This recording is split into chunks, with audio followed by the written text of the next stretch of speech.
I said a great number of people incarcerated in the United States of America, a great number of people that are using chemicals right now. Marijuana was their first drug of choice. Now, true enough, alcohol is the gateway drug. Alcohol is generally the one that sets the tone for all the other chemicals that we use.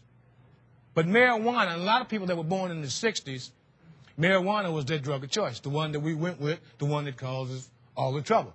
You know, we have a tendency nowadays, and I know you're sitting in here, you tell yourself, well, marijuana, I've been smoking marijuana for so long, it's harmless. I mean, come on, it's organic. Yeah, it's organic.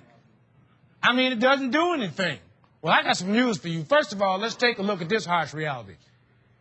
If marijuana didn't do anything to you, you wouldn't smoke it. Yeah, that makes sense, don't it? Don't it? Yeah, we always talk about, well, it don't do anything, then why smoke it? Why don't you smoke a banana or a tile? Marijuana led to just about every drug in the drug dictionary that you could possibly imagine. I was definitely a person who wanted to try a little bit of everything. You know, I tried marijuana, was one, alcohol, ecstasy, LSD, cocaine, and it just goes on and on. You know, basically during my use of drugs, I always wanted to try something else, something a little different. Yeah, I started at a young age. I started, I'd say, about 11 or 12, drinking alcohol.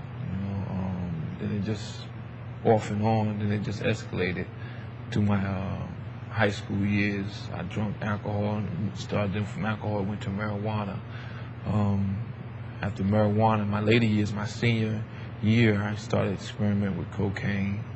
And it just, you know, I had a career in front of me as far as I got a scholarship to school for playing basketball, and a lot of things went out the door for me. And from then on, I was just drinking until about the age of 16 when I first started smoking marijuana. I tried it, but I didn't like it. Up until about 18, I didn't do nothing but drink. Then I started sniffing coke.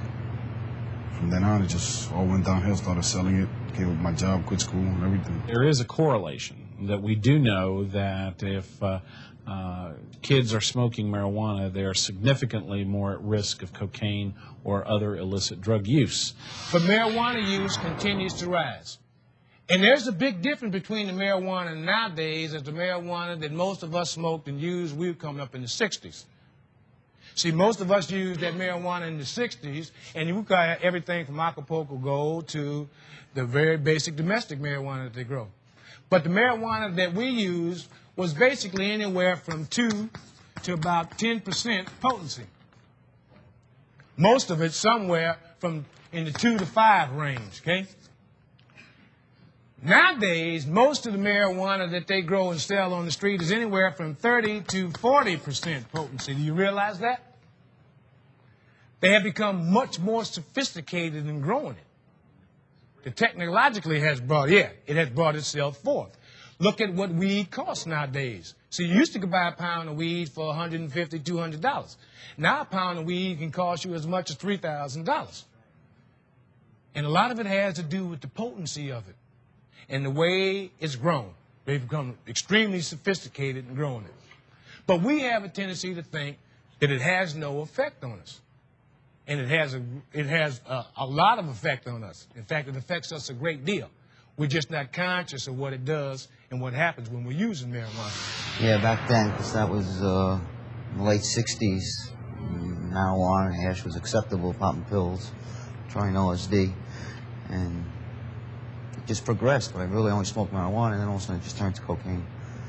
But it really wasn't okay, because what it did to me was lead me into crime. It led me into harder drugs. It hurt a friend of mine who's paralyzed now because of it. Let's take a look at mind-altering chemicals, just period, and how they operate.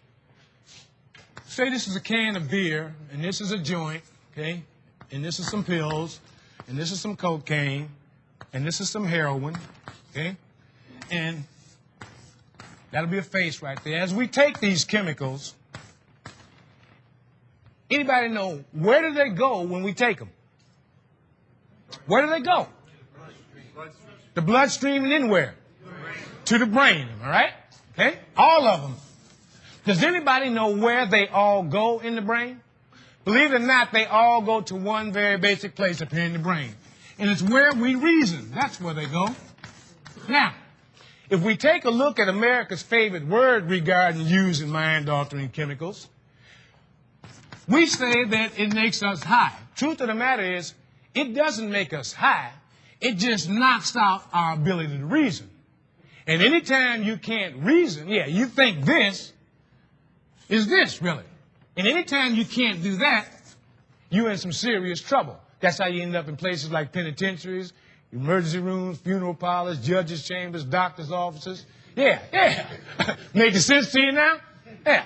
Well, believe it or not, the more of them you use, the more they affect that and knock it out. Now, there's no getting around it. Every time you put one of them in you, that's what they do, whether you want it to or not. But marijuana has some very special properties to it as people are using it, and what happens to you is kind of different in terms of where it affects and how it affects you.